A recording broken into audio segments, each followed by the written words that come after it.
So welcome everyone to this installation of Museum Chat. This is Angela Grantham. I'm Curator of Statewide Services at the Alaska State Museum. And Museum Chat is your monthly opportunity to connect with your museum colleagues, to learn about resources and programs that are out there, and to discuss museum practice. Just a couple of housekeeping notes. During the presentation section of today's chat, please use the chat box to ask your questions and voice your comments there, and keep your microphones on mute. However, once the presentation section is done, feel free to unmute your microphones and either use your voice in your microphone to ask questions and offer comments, or continue to use the chat box. So just an update about next month's Museum Chats. The topic will be awards, and the date will be Wednesday, June 19th. We will hear about the kinds of awards that are open to you and your museums, why you should nominate your museum and colleagues for awards, and some tips about how to create a competitive nomination. So please join us then. However, today we are excited to host Monica Mohindra, who is the Head of Program Coordination and Communication at the Veterans History Project at the Library of Congress. And today, Monica will be sharing with us what the Veterans History Project does, what resources are available, and how Alaskans and Alaskan institutions can take part in this project. So in one moment, I'm going to make Monica my host. And Monica, you should be able to now navigate slides. Are you able to do so?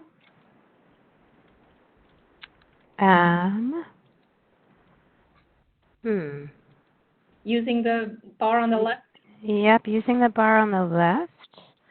It is not moving my slides up or down as it did when we practiced, so everyone knows we practiced yesterday. No, I see the O1 and I see the arrow. It won't let me move them. Okay. I'll do so for you. Sorry. Okay, I'm going to try to make you presenter and see if that's going to work. Okay, now does it work? Ooh, there we go. Okay. That was me, unless it was you. Excellent. Yep, that's you. Yeah, great. Welcome, Monica. Thank you. Thank you for having me. Good afternoon, everyone out there. I always feel a little bit strange, like the disembodied voice when I do WebExes, so I apologize for that. I just want to thank you for this opportunity and give a little bit of background about the Veterans History Project. I'd really appreciate it if you have any questions to go ahead and throw them up there. And if you're sort of done with the historical section, to feel free to tell me, yeah, we got it. So the Veterans History Project was founded in October of 2000 through unanimous legislation by the U.S. Congress and then signed into law by then President Bill Clinton. And the idea was really to get individuals across the country to interview, and organizations, but it started with individuals, to interview the veterans in their lives and in their communities. And very quickly that also spread to the notion of capturing these first-person narratives through rich source materials like original photographs, letters, diaries, that sort of thing. And the idea was really thinking about what was happening in 2000 in terms of cultural awareness for World War I and World War II in particular. So the legislation, definitely the founding of it was this notion that we had to get these voices before actuarial realities took over. And here we are nearly 20 years later, trying to make sure we're not in that same place of hurry for Vietnam veterans, Korean War veterans, Persian Gulf veterans, and the recent conflicts. So the collections were always intended to be as diverse as possible. And for us, that diversity includes that first-hand look of conflict, of war, of military service, whether, you know, they say the foxhole, the cockpit, or the deck of a ship, but also logistics and any part of the process so that we get the full story, and any slice of the experience so that we get the full story of what, on an individual basis, these service members saw, felt, and experienced. It was started, as I said, by Congress, and that's kind of a fun story, which is that Representative Ron Kind was having a Father's Day picnic with his family, and was watching his own uncles talk about their Korean and World War II experience, and looked at his, at the time, two very young sons. You think back to the late 90s, everyone had that sort of ubiquitous camcorder in their closet, and he had this moment of, my sons are too young to understand the gravity and weight of what their uncles are sharing, and it's kind of, they're too young to really have this impact them in the way I would like them to. So he got somebody to nab that that camcorder from the hall closet, and he recorded it. And he sort of had that that theory where many people across geography have the same good idea at the same time, regardless of each other.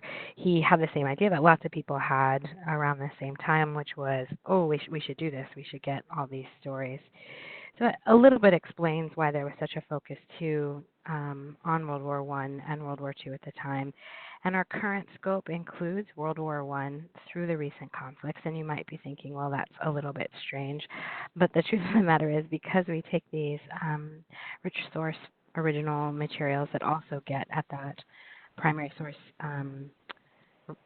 aspect of first-person narrative, people are finding in their hall closets and attics and garages, they're finding ways to capture that first person experience from World War I and continuing to submit those collections.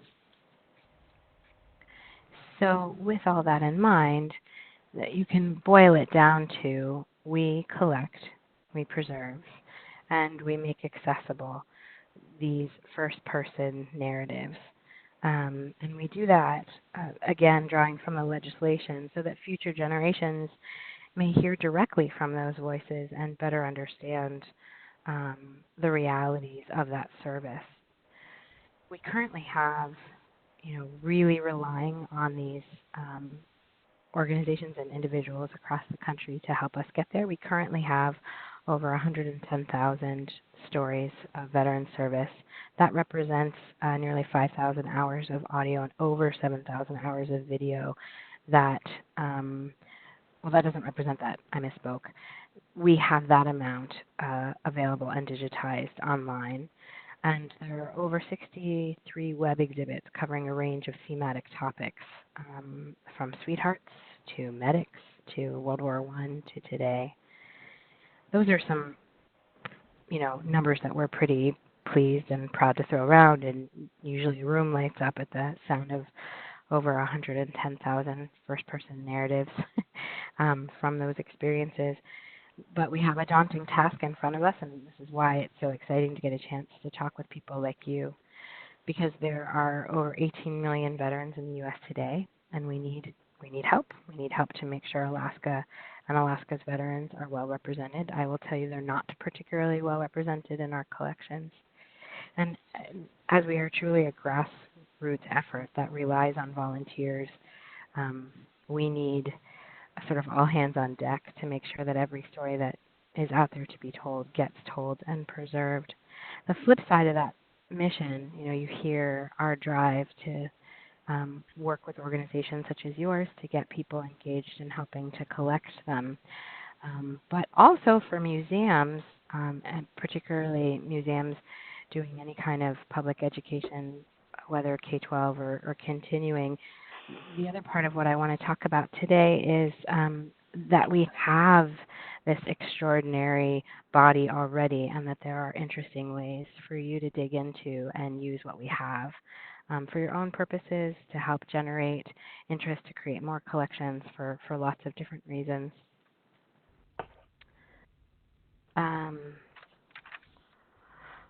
You heard me say a minute ago that we're reliant on voluntary participation, and I always have to be really careful about that, because I think when we say volunteers or we say voluntary, it's easy for people to assume that what we mean is we have this core, this cadre of people out in the world that we know about, and we know that tomorrow these 20 interviews are going to happen, and that we're managing this corpus. And the truth of the matter is it's much more self-identified, but truly grassroots. Um, just to give you an idea of some of it, we do conduct and facilitate some interviews. We started doing that about 2 years ago here on campus at the Library of Congress, and we have a really beautiful room in which to do that. But that wasn't the intent of the legislation, and it isn't an efficient way to do things. In the last year, of the over 4,400 collections we received, or that were created for VHP, over 4,200 of them were donated by organizations and individuals across the country. So you get this sense that that magnifying power is what we really need to help. An oral history which greatly informs the genesis of the project and how it's used is both a product and a process. And the first instance of benefit for people engaging with it is between the veteran and the person in their life, helping them to gather their story.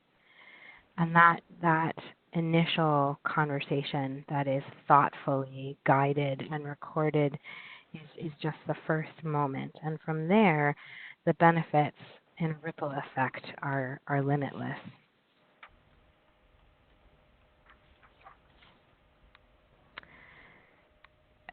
So you know that we're based in oral history and that we expanded very shortly thereafter to include documentation of the first-person experience. Those are 10 or more original photographs, letters, or two-dimensional works of art or military documents, and 20 or more pages of original unpublished memoirs, journals, or diaries. A point of note here that either a 30-minute or longer oral history interview that is audio or video recorded, or one of these two other buckets begins a collection, and the collections remain open. So if somebody is not ready this year to do an interview, but they have 10 or more original photographs that help share their first-person experience, they could begin their collection that way this year, and then maybe their memory is jogged, and next year they want to do an interview, or vice versa. We have to be very careful in how we put forth this information because we are a very big, very greedy archive, and we want it all. So it sometimes looks like what we're saying is that you have to have an audio or video interview and the photographs and the journal or diary. And the truth of the matter is, if you have all of that, we want all of that, but any one of those are the minimum buckets for participation, and the collections remain open. These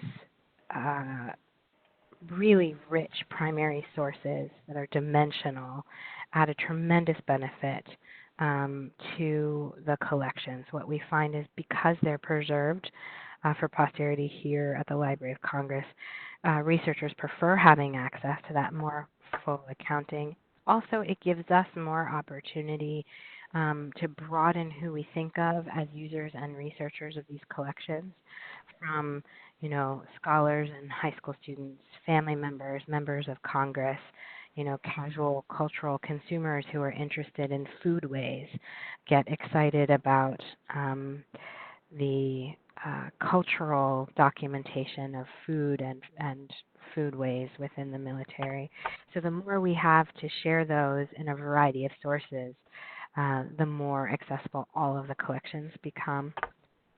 You've heard me say by now a few times the word original, and that's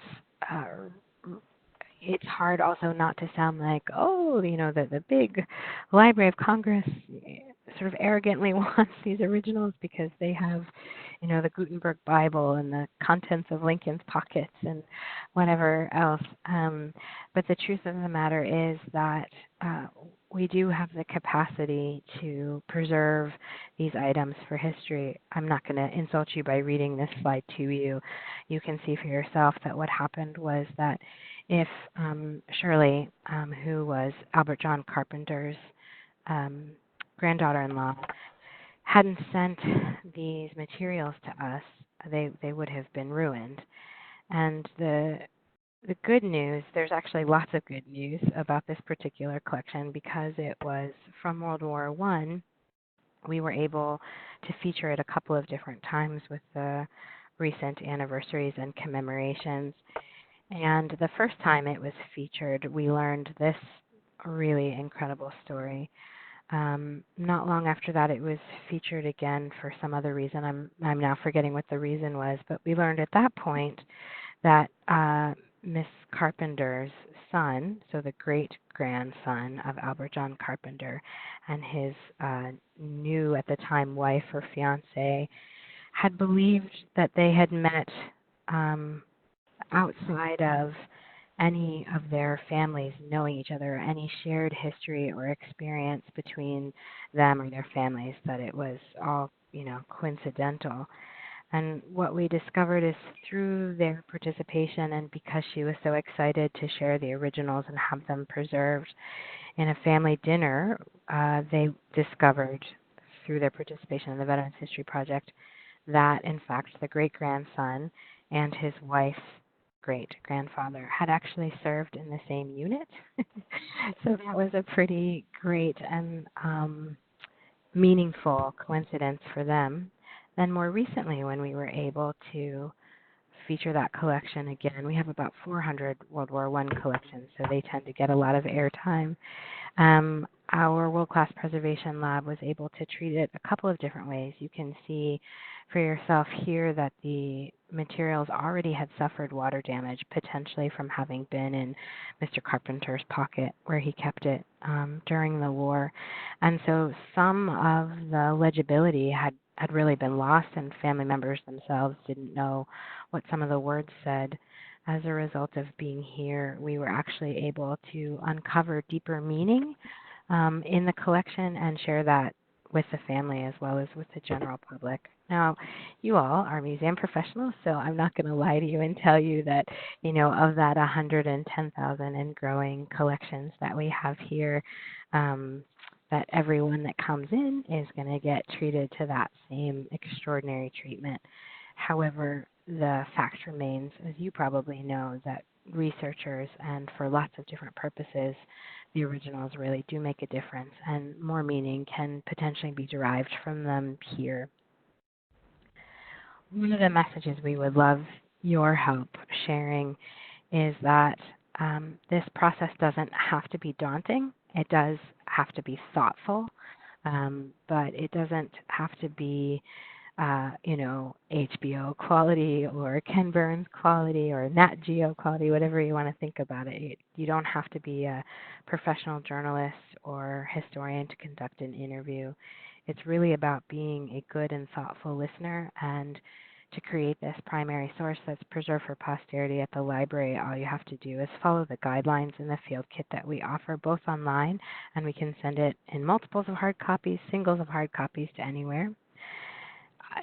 One thing that helps us really drive this message home is this notion that history is happening all the time, including now, and that people get the chance right now to help make and preserve history for their future generations too. So the person creating the interview has that opportunity. One thing to keep in mind, particularly with students and anybody who's doing any kind of professional development or job seeking, is that you create these primary resources that are basically like a published work at the Library of Congress, and there's actually a hot link so that you can point people in the direction of the work that you created. It is an effort, and it's important to remember that these are not intended to just sit on a dusty shelf here, never to be looked at again. Because oral history is both a process and a product, that third point in our mission is very much about creating access and, in fact, letting people know to want access to the collections. Every week, there are researchers using the collections on site here in the American Folklife Center Reading Room, which is the American Folklife Center you can see at the top of the screen. We are housed under their archive. They're our parent body.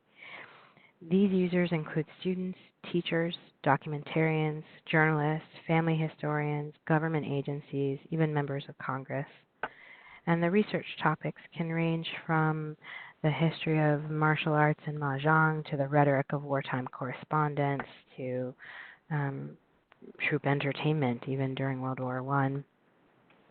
The HP collection material is used in museum exhibits. I put an emphasis on that here. There are lots of different ways that we've been able to get creative over the years with helping our materials enliven temporary or permanent exhibits. One of my favorites, because I got to have a little bit of a hand in it, was at a museum in Omaha, Nebraska that was doing immersive multi-room exploration into World War II. And one of the rooms was a World War II era home kitchen. And so we were able to share collections that had been clipped actually for Public Radio International radio broadcasts to play on a radio in that space. And we've gotten fantastic feedback over the years about that. And it was just a really neat way to introduce collections in an environmental capacity to make it really immersive. There are many forms, though. Print journalism, colleagues of mine worked on a really neat effort to even have portraits of from our veterans collections at the Atlanta Hartsfield Jackson Airport. There were like 100 of them there for a couple of years, which was very cool. Just to put a little bit of a fine point on how this works, when a collection is created, if you're going to do it through your museum or your organization, the materials would be gathered and put together. You'd follow the field kit and the guidelines. You'd use the forms. We like to joke that the forms are because the government requires everything in triplicate, but truthfully it's for the archive. Those forms enable us to populate our biographical data page, which I'll show you a little bit of how to get to in a minute, and also to really make the collections more discoverable. We don't require transcripts. We require content log, and at a rate of 300 to 400 incoming, we don't have capacity to be reviewing each of these and doing hand note-taking ourselves. So we interpret what is presented to us, or we transcribe what is presented to us, and we're really engaged with the volunteer in making that more visible and available to us as well. So it's important to know that if this is something you take on to help your community participate and you become a site of sort of coalescing around it, that when you send it in, you may not send it via the U.S. Postal Service. Unfortunately, due to the recent events a few years ago, the screening process for the U.S. Postal Service irradiates and melts the material, so it must be sent via some sort of commercial carrier. And we can talk more about that in our time for questions if anyone has questions about that.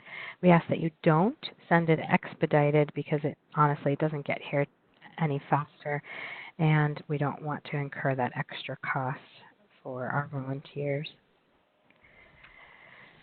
I wanted to take just a minute to share a little bit. This is actually not the most current view of our homepage, but I particularly liked this Experiencing War feature. If you look in the middle, you'll see the GI Bill, 75 Years of Opportunity. That's where these web exhibits are that I've been talking about. And if you click on that middle section, you'll get to this, something that looks like this. This happens to be the collection for that feature. And if you look all the way to the bottom there, you can see View All Stories by Theme. What's nice about that is you can get to the 63 plus themes that I'm talking about. The current one I'll get to a little bit more in a minute, but we're very excited about some of the products we've been able to put out for D-Day this year, which is another thing I think is useful for people thinking about use of our collections to take a look at. You'll also notice on this page our blog, which we share with the American Folklife Center. This gets you right to our content and ways to search the Veterans Collection. I'm going to skip ahead a little. When you click on that middle, Search the Veterans Collection, you come to this fabulous page, which gives you a little bit of granularity. A couple of things here I think would be helpful for you to know about, both for use and for creation of collections. We have some slightly, you could say, unusual or grandfathered tools here. We have the browse and the help and the search. In the search, you can put in your search words here and then filter a little bit by these fields as well as these tick boxes. It gives you some control in trying to figure out how to maneuver and pull up information that you'd be particularly interested in from the collections. The Browse tab also enables you to browse by state and background, ethnicity.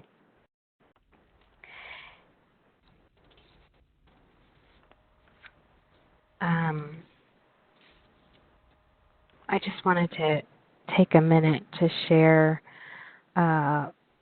what it is that is so challenging about the participation for veterans, which is that most veterans we talk to, 99% of them, are not going to come forward and say, I have a story to tell, which is why we work as much as we can with people who are the influencers.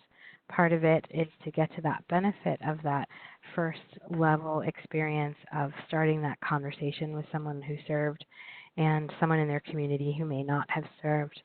And the other reason is because functionally, if you're going to engage in something like this with your museum, or institution, I would just caution that a lot of times when we get started, we think, this would be a great way to connect with veterans in our community. And while that's true, they're not generally the perfect primary audience.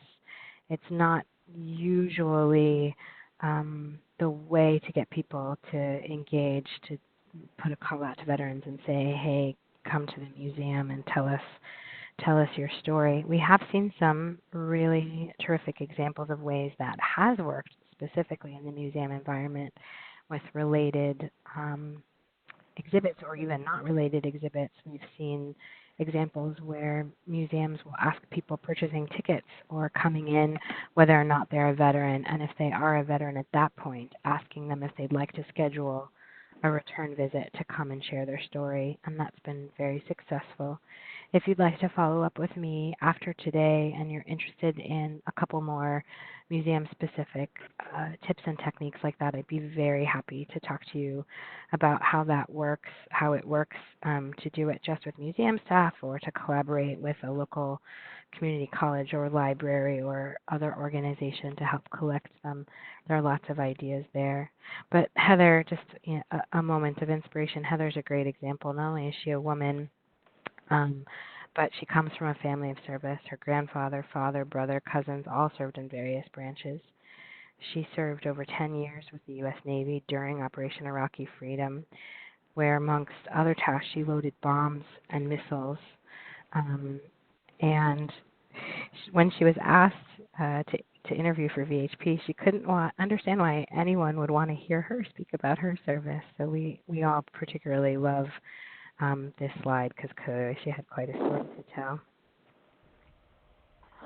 I'd be remiss if I didn't give a shout out to some of the great work that's already happening in and around Alaska with the Veterans History Project. This is just a quick little example.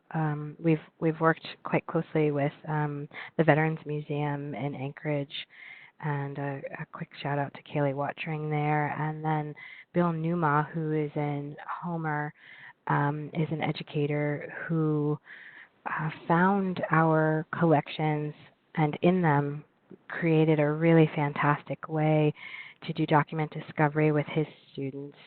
In this particular exercise, he used the story of Tracy Sugarman and engaged his students really emotionally in what happened to Tracy and using Tracy's story to draw them into investigative techniques and the difference between primary sources and not primary sources. And I just love what he has to say here. This gives you a sense of some of the richness of the collections that that Bill was able to pull out of Tracy's experience to share with his students and get them involved in what is a primary source and what isn't. And just to give you a sense of the diversity of our collections in terms of conflict, Pew Research now says that the largest cohort of veterans is actually the Persian Gulf conflict. And I think that I was quite fortunate personally to be in the room when Professor Tom Hagel shared this quote, and it's one we use quite a bit. And he was speaking obviously about Vietnam, and his authentic voice in sharing this also comes from the fact that he is Chuck Hagel's brother, and they served at the same time and had two very different experiences and came back with two very different experiences. But to me, this sort of encapsulates the opportunity and the challenge and the richness of the project. Oral history is just the same. It takes a multitude of voices to enrich and understand the historical account of events. I'm looking at the time, and I want to be sure I leave plenty of time for questions. This is another really, really fantastic collections. Again, just so that you get a sense of some of our goals. I've mentioned Persian Gulf. Another of our goals is to get more collections and connect more with women who served. If veterans are hiding in plain sight, which is something we often hear, women veterans are really hiding in plain sight. And while our collections holdings do represent sort of the percentage figures of women in service and women in the veterans population at around 7 to 9%, we know that when people are using oral histories, that number is not really enough. And Rona Marie tells a particularly compelling story that we find museum professionals have been interested in the past, as well as education audiences. And General Beckton here is another one of my favorites because he describes so passionately the difference between what you see with your own eyes when you're experiencing something and then how you see it getting reported when you come back. One of the things I love about that collection is he makes a very definitive description of his experience at TET, and yet when you look at other oral histories, you hear somebody else describing a wholly different experience. And one doesn't negate the other. In fact, one enriches the other. So there's some really wonderful ways to get into all kinds of hooks for educational purposes in museum and education settings with our collections. And at this point, I'd just like to give a plug. I can follow up too with resources from our education office here at the library that's put together packages for how to use the Veterans History Project collections for curricular work on primary sources and authentic voices. Getting towards the end, thank you for sticking with me. I am just personally a little bit flabbergasted at this brand new product we have out. I don't know if anyone's familiar with story maps. My colleagues here at the library put together just an incredible thing. I don't even, they're calling it personal geographies, which I think is about the best you can use to describe it, but it looks at 4 different veterans in our collections before, during, and after D-Day. and it places, I think it's close to 200 of our collections on a map on D-Day, so you can see how they did and didn't overlap.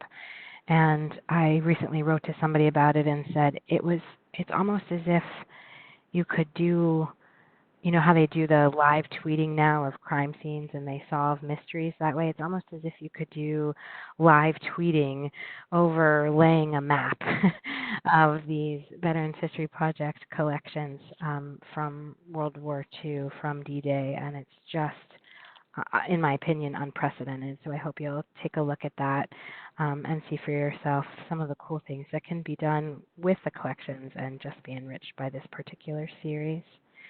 So I think I'm coming up on the perfect moment to see if anyone has any questions.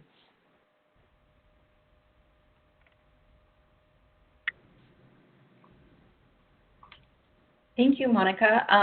Robin Russell chimed in to say that oral historians are always playing beat the clock, and it seems that that's certainly the case with this project. So please feel free to either type your questions into the chat box or go ahead and unmute yourself if you'd like to ask questions. And I have a couple of questions. I'm curious, what do you do when people want to give you objects? Yeah, that hurts. We refer to the scope and we refer to what the Library of Congress does and how it does what it does. And we try to explain that they wouldn't get the best service here. And as possible, we try to refer them at least in the direction of places that might like to have them. It's all about the scope, isn't it? So no 3D materials? None at all. Yeah. Thank you for asking that. And speaking of the scope, I'm really curious about the inter-conflict years. Are those stories not collected? Is it really just wartime or conflict stories that are part of the scope of the project, or? Yeah, it's interesting. As it's been defined over time, you know, you go into the Cold War and the Cold War era and Vietnam era. So if you look, it's pretty much everyone who served from World War I through now, and we are interested in all of it. There was in the early legislation some focus on wartime, but now the current collecting scope enables military service. Okay. But veterans, must be veterans, not currently serving, just to put a fine point on that. Mm. And what about the home front? I'm thinking of specifically World War II and Alaska in World War II. You know, we were active military zone. Do you have collections of the experience of those who weren't necessarily serving but were mightily impacted by conflicts in the collection, or? Well, that's a nuanced answer. And the answer is that in the early days of the project, when they were still figuring it all out, and we had the huge national World War II reunion on the National Mall, there was a push to accept those who served on sort of in a professional capacity on the home front or supporting the war efforts. So donut dollies, that sort of thing. And so we do have some of those that are grandfathered into the collection, but the collecting scope was updated to better reflect the mission and the legislation a few years ago, and we do not accept stories from those on the home front.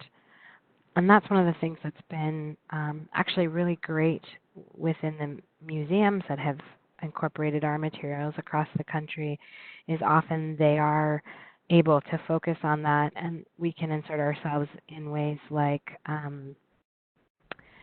well, like I mentioned with the radio program, because that was a look at what it was like to be in a home and in a family during World War II, and yet our collections helped enrich that experience by having them on the radio in the kitchen. Just one example.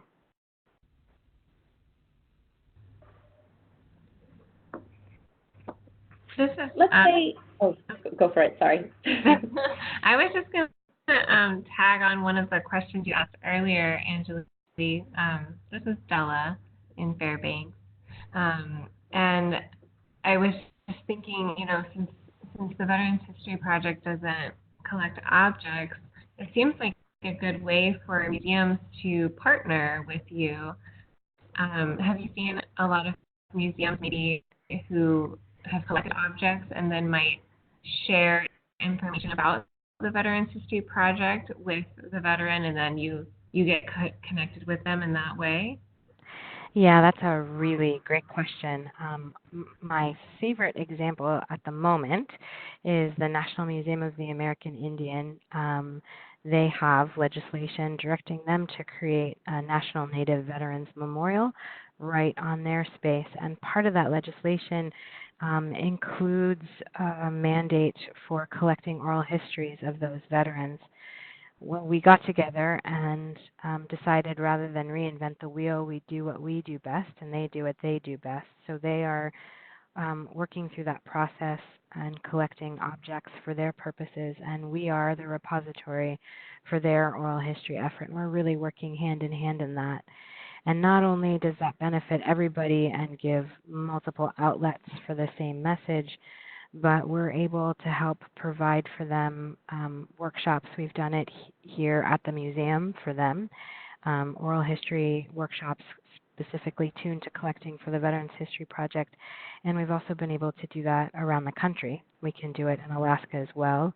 What that requires is a minimum of 25 volunteers, a maximum of 60 per workshop.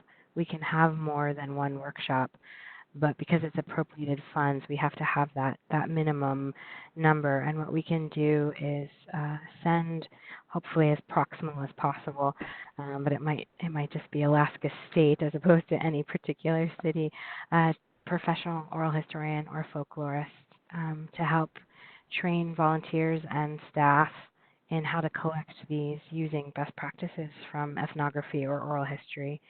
And so that's one way we can work hand in hand to provide a value added to a museum doing something like that.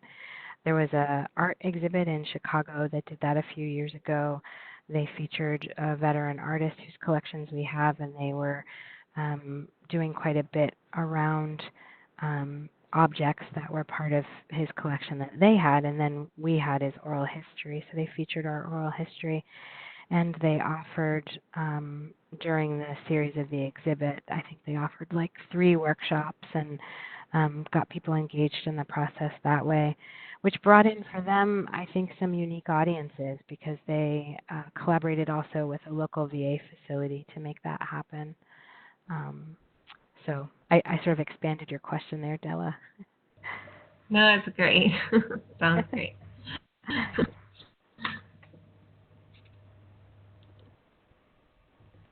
You gave one example of how museums can effectively connect with veteran communities and in ways that might not be so effective. And you said, kind of reach out to me afterwards. But I'm curious if you can provide any other kind of examples now of effective ways of connecting, because, like you said, it does seem like just putting out a call just might not work. So how can you meet them where they are, maybe? Yeah, that's a great question. And for us, what we found is creating environments that are welcoming to them in ways that may be surprising. It could be an exhibit that speaks to something we're interested in or speaks to a commemorative date. But in terms of getting them to sort of stand up and say, hey, I'm a veteran and I want to tell my story, we generally find that it's easier if you make it more inclusive. Don't just advertise or communicate through channels that seem like they would be veteran-centric or veteran-friendly. Don't just go to the American Legion post, but go to the auxiliary of the American Legion post where you're dealing with spouses, working with a local high school and then the students are bringing in their grandparents who might have served, working sort of in a sideways way to get at the influencers so that they're engaged in the process together.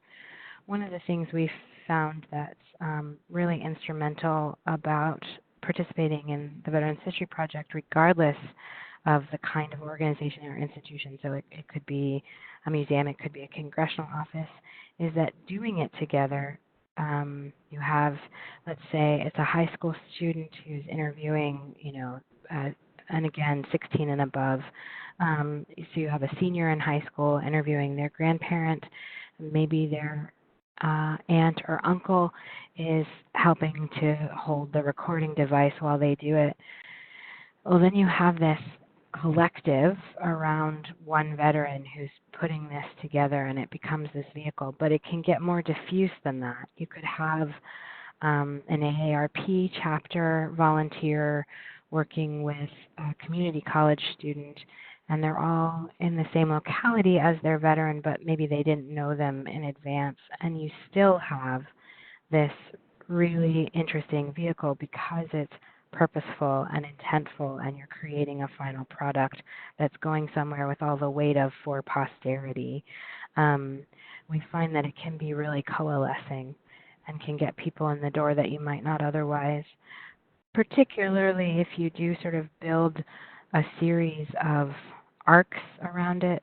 So if you are able to host a workshop, and 2.5 hours could seem long to some constituencies. So we have other ways that we offer trainings, something similar to this, doing WebEx. We also do video teleconference, and we try to customize those as much as possible for whatever your needs are. So, perhaps the need is more specific to what are actual tips for conducting oral histories as opposed to how might you implement this project in your museum. And we're able to sort of tailor it. We've done them over the phone. We prefer the video teleconference or the in-person. I hope that helps answer your question. Yeah, thank you. Similar to that, Monica, what advice do you have for those who are conducting oral histories with people about topics that they might be traumatized by? Well, we have some real specific guidance to always keep the veteran at the center. So we share sort of the narrative arc that we intend for the questions to take in advance of the interview, so the veteran has a sense of what's coming. And keeping the veteran at the center also means it's as physical as ensuring that you have water and tissues on hand, to procedural things like if the veteran indicates that they are needing the recording to stop because they're emotional or for whatever reason, then the recording stops at that moment, to helping with those procedures through things like tips on and put a rubber band on your left hand that you move to your right hand so that you remember to hit record when the veteran is ready to start talking again, to a list of resources in the back of our field kit to help refer veterans to hotlines and that sort of thing if it seems appropriate. Again, we're not medical professionals. These are all volunteers doing this, but the idea is to think of the veteran's comfort at the center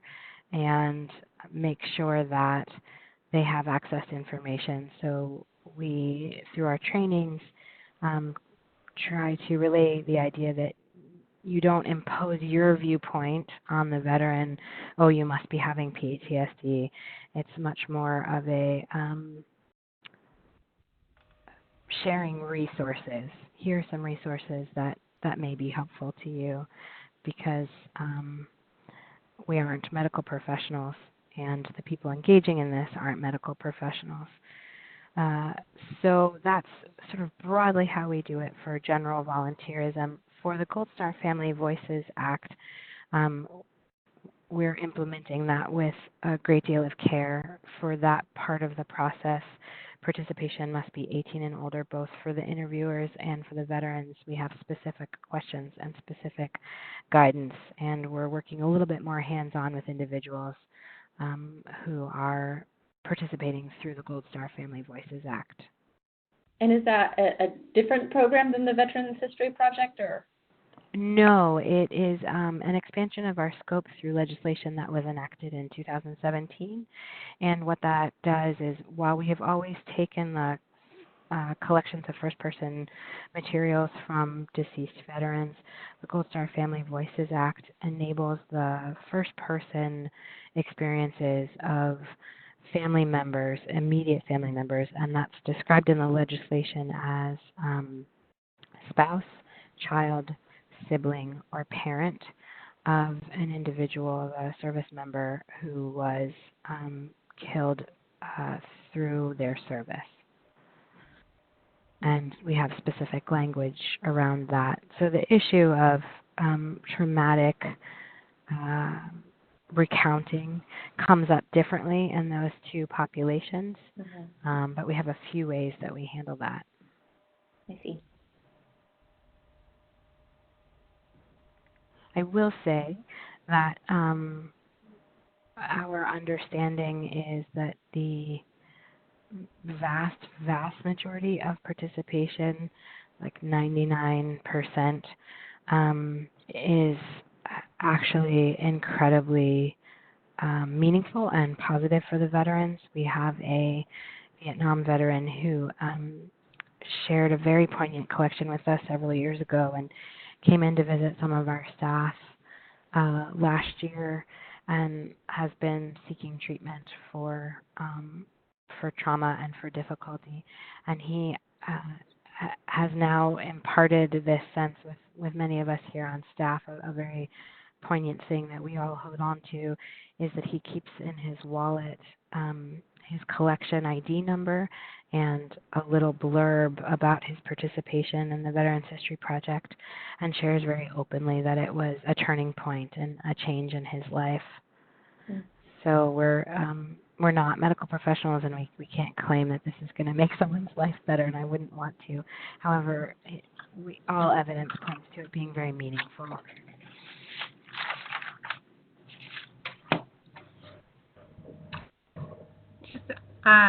This is Della again.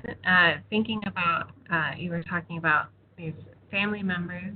I was wondering if people often want to do kind of a joint interview. I can imagine maybe it would be more comfortable if you were having a conversation maybe with another person there. Do you have that happen often, or do you accept joint interviews? We don't accept joint interviews, and it does happen from time to time. The whole process is a very individualized process, and that's where we sort of, the origination of the project kind of lives somewhere between ethnography and oral history. It's not either in their purest form. But the way that the archive is laid out and the way that the legislation was intended, it is individual oral histories of individual people. When folks want to do something like that, there are a couple of different ways we can handle it. Either we ask them to interview each other, or they can be interviewed back to back. They could be the note taker in the other's interview if they want to do it that way. There are a few different ways to handle that. And our hope is, again, keeping the veteran at the center of things, that we can make them comfortable. But, as much as we're the big, greedy archive, if somebody's not ready, they're just not ready, and we're not going to push too hard.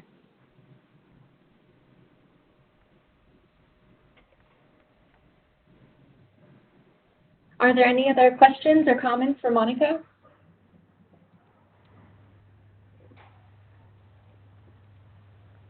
I have one more, but I was gonna leave it open if anybody else wanted to. Okay. My other question is, I can imagine this happening in other states too, but I sometimes have heard, like I live in Fairbanks, and somebody wants to donate something to a museum, but only if it will stay in Fairbanks and have a guarantee it will never go to, Anchorage or something like that.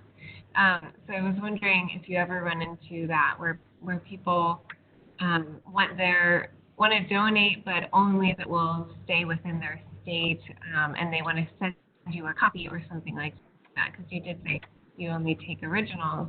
And I just wondered if there's any way that museums can help, say that they will retain a copy for, keeping it in the state, and then the original will get that to you or something like that. Just curious if you have experience with that. Yes, actually, there are lots of places with distal or remote communities, or maybe even not that distal and remote, where they have a lot of local or state pride, and also just from our perspective, this whole notion that it's not to sit on a shelf, but it's supposed to be out there enriching. We really think that a mirror archive is not a terrible idea, because although we make every effort to have things accessible here at the Library of Congress, we're thousands of miles away from you, and so the notion of copies in a more local repository is something that lots of places take advantage of. I don't recommend this, but we have seen where there's sort of a bifurcation where an institution will send us the oral history, and then for those that are just, don't want their original materials out of state, they'll keep the photographs and letters and that sort of thing in their state repository, and we only get the oral history. Like I said, we think that that's not the best solution, but if that's the difference between somebody participating or not, then it's probably worth them participating. So. Thank you. Yeah, these are such great questions. Will you guys come with me to all these that I do? I'm only half joking.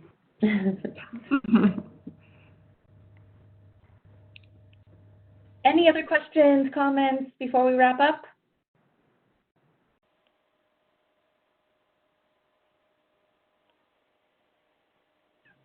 Sounds like a no. We are almost at noon. Monica, thank you so much for sharing more about the Veterans History Project. And thank you for joining us in Nome at the last conference as well. Know that we are meeting in Kodiak in September for the next conference. So if you want another excuse to come to Alaska, feel free to join us in Kodiak. Oh, well, I loved the experience. Thank you so much for including us. And anytime I get to go back and try to get more from Alaska, I'll take it. So thank you. Well, everyone, thank you for signing on today for Museum Chat, and we will see you next month.